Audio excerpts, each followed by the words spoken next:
Hello friends, welcome to সিওরন। প্রশ্ন উত্তর পর্বে তোমাদেরকে স্বাগত। এখানে যে কোশ্চেনগুলি রয়েছে জাস্ট আমরা অ্যান্সার বলবো এবং কোশ্চেন বলবো। 1 নম্বর question, Montgomery's tubercle is a dash gland. Montgomery tubercle যেটা ব্রেস্টের চারপাশে দেখা যায় প্রেগন্যান্সিতে, it is a sebaceous gland. Sebaceous gland.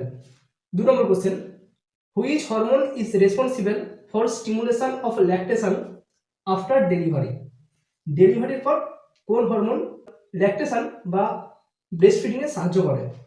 সঠিক অ্যান্সার প্রোল্যাকটিন। যেহেতু এখানে স্টিমুলেশন বলেছে সেই জন্য এটি সঠিক উত্তর হবে প্রোল্যাকটিন। যদি বলতো এটা which hormone is responsible for flow or ejection of breast milk, তখন অ্যান্সার হতো অক্সিটোসিন। যেহেতু এখন স্টিমুলাস বলেছে সেহেতু এখন প্রোল্যাকটিন। 3 নম্বর question, most common drug used for induction of labour. লেবারের জন্য বা লেবারকে ইন্ডাকশন করার জন্য কোন ড্রাগ ইউজ করা হয়? মোস্ট কমন, এটাও কিন্তু oxytocin. 4 number question, common cause of antepartum haemorrhage. APH বা অ্যান্টিপার্টাম হেমারেজের মেন কারণ কি? মেনলি দুটো কারণ রয়েছে এপিএইচ এর। একটি হলো প্লাসেন্টা প্রিভিয়া এবং আরেকটি অ্যাব্রাপসিও প্লাসেন্টা, যেখানে প্লাসেন্টা আগেই ডিটাচ হয়ে যায় ইউটেরাইন ওয়াল থেকে। এই দুটো মেন কারণ। 5 নম্বর কোশ্চেন, কজ অফ পিউবেরাল পাইরেক্সিয়া বা ফিভার। পিউবেরাল পাইরেক্সিয়ার মূল কারণ কি? যেটা আমরা আগেও আলোচনা করেছিলাম আগের ভিডিওতে, পিউবেরাল সেপসিস। স্পেলিংটা দেখবে PUEPERAL, পিউবেরাল সেপসিস।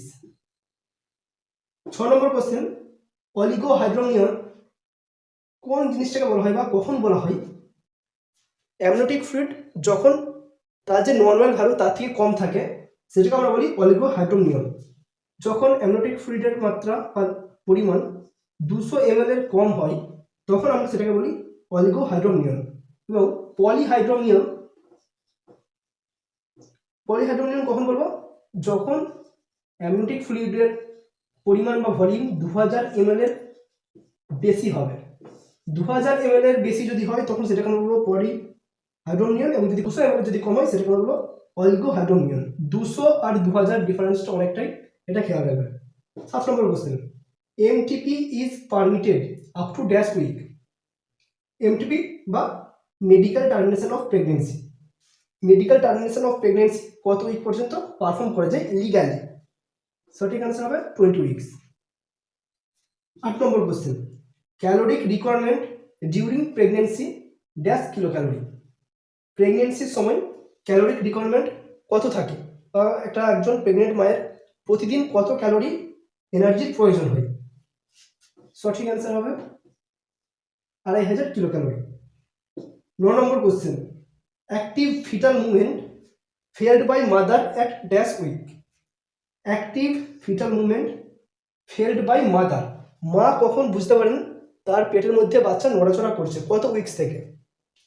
সঠিক অ্যান্সার হবে 18 week, 18 weeks. 10 number question, macrosomic baby is a complication of dash. Macrosomic baby is a complication of dash, কোন ডিজিজ হলে ম্যাক্রোসোমিক বেবি হতে পারে? আগেও আমরা আলোচনা করেছিলাম diabetes mellitus, gestational diabetes mellitus, অর্থাৎ প্রেগনেন্সির সময় যদি মায়ের ডায়াবেটিস লক্ষ্য করা যায় তখন কিন্তু একটা চান্স থাকে ম্যাক্রোসোমিক বেবি হবার। তাহলে এখন সঠিক উত্তর হবে gestational diabetes mellitus. 11 number question দেখো, post coital bleeding is an indication of. Post coital bleeding অর্থাৎ সেক্সুয়াল অ্যাক্টিভিটি করার পর যদি ব্লিডিং হয় ভ্যাজাইনা দিয়ে, তখন সেটা একটা কিসের ইন্ডিকেশন বা সেটা কোন জিনিসটাকে ইন্ডিকেট করছে? ইট is A indication of cervical cancer. 12 number question, pathological jaundice appears in dash our. Within dash our, within dash our. Pathological jaundice appears within dash our. যদি প্যাথোলজিক্যাল জন্ডিস হয় বাচ্চার, সেটা কিন্তু অবশ্যই 24 ঘন্টা ধরলে 24 ঘন্টার মধ্যে অ্যাপিয়ার হবে, তবেই সেটাকে আমরা বলবো প্যাথোলজিক্যাল। যদি 24 ঘন্টার পর হয় সেটাকে আমরা বলবো ফিজিওলজিক্যাল। ফিজিওলজিক্যাল জন্ডিস 24 ঘন্টার পর, 24 ঘন্টার পর হলে সেটা ফিজিওলজিক্যাল, আর যদি তার আগে হয় সেটা আমরা বলবো pathological. 4 number question, bluishing of vaginal wall during early pregnancy. Early প্রেগনেন্সিতে যদি ভ্যাজিনাল ওয়ালের ব্লুইশ ডিসকালারেশন হয় বা ব্লু কালারের হয়ে যায়, সেটাকে আমরা কি বলবো? সেটাকে আমরা বলবো Jacquemier sign. Jacquemier sign. 14 number question, in primigravida lightening occurs at dash week. In primigravida, primigravida যখন ফার্স্ট বেবি কনসেপ্ট করছে সেটাকে আমরা বলছি প্রাইমিক অ্যাভিটা। প্রাইমিক অ্যাভিটার সময় লাইটেনিং কখন হয় বা মা কখন ফিল করতে পারে যে বাচ্চাটার নিচের দিকে ডিসেন্ট হয়েছে বা এনগেজমেন্টের দিকে এগোচ্ছে, সেটা কখন হয়, কোন উইক্সে? অ্যান্সার 38 উইক্সের পর প্রাইমিক অ্যাভিটাদের ক্ষেত্রে লাইটেনিং এটা ফিল করা যায় বা মা বুঝতে পারেন। 15 number question, anterior fontanelle closes at. Anterior fontanelle closes হয় বা সেটা আস্তে আস্তে বন্ধ হয়, এটা টাইম লাগে 12 থেকে 18 মান্থ। 12 থেকে 18 মান্থ টাইম লাগে অ্যান্টেরিয়র ফন্টানেলি ক্লোজ হওয়ার জন্য, এবং পোস্টেরিয়র ফন্টানেলি যেটা রয়েছে, পেছন দিকে যে ফন্টানেলি রয়েছে, এটি ক্লোজ হতে টাইম লাগে 6 to 8 weeks. Posterior 6 to 8 weeks, anterior 12 to 8 month. 16 number question, first choice of drug in eclampsia. Eclampsia মাদারের ক্ষেত্রে প্রথম কোন ড্রাগ ইউজ করা হয়? এখানে প্রথম ম্যাগনেসিয়াম সালফেট এই ড্রাগ ইউজ করা হয় এক্লাম্পসিয়ার ক্ষেত্রে। 17 number question, common cause of postpartum haemorrhage. Postpartum haemorrhage বা ডেলিভারির পর যে ব্লিডিং হওয়ার টেন্ডেন্সি থাকে বা চান্স থাকে, যদি প্রথম 42 দিনের মধ্যে ব্লিডিং হয় সেটাকে আমরা বলবো পোস্টপার্টাম হেমারেজ। এর প্রধান কজ বা মোস্ট কমন কজ কি? রিটেন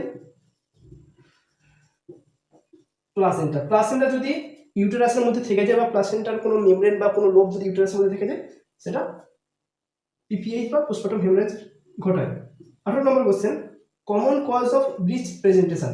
ব্রিচ প্রেজেন্টেশন এর প্রধান কারণ কি? এমনি নর্মালি যে প্রেজেন্টেশন হয় সেটা হেড প্রেজেন্ট হয়, কিন্তু ব্রিচ প্রেজেন্টেশনের ক্ষেত্রে হেডটা প্রেজেন্ট হতে পারে না বা এনগেজ হতে পারে না, এর কারণ কি? মোস্ট কমন কজ হলো প্লাসেন্টা প্রিভিয়া। প্লাসেন্টা প্রিভিয়ার জন্য ব্রিচ প্রেজেন্টেশন হয়ে থাকে। 19 number question, one example of barrier contraceptive. একটি ব্যারিয়ার কন্ট্রাসেপটিভের নাম কি? অবশ্যই এটি কন্ডোম, কারণ এ দুটো কাজ করছে। এসটিআই কে প্রিভেন্ট করছে, এসটিআই হতে দিচ্ছে না, তার সাথে সাথে প্রেগনেন্সিকেও হতে দিচ্ছে না বা প্রিভেন্ট করছে। 20 number question, example of parental contraceptive. একটি প্যারেন্টাল কন্ট্রাসেপটিভের উদাহরণ। কোন উদাহরণ হবে এখানে? এখানে সঠিক অ্যান্সার হবে ডিএমপিএ বা ডিপোট মেড্রক্সি প্রজেস্টেরন অ্যাসিটেট। এইটি একটি প্যারেন্টাল কন্ট্রাসেপটিভ, যেহেতু এটি আইন দেওয়া হয় সেজন্য এটি প্যারেন্টাল কন্ট্রাসেপটিভ।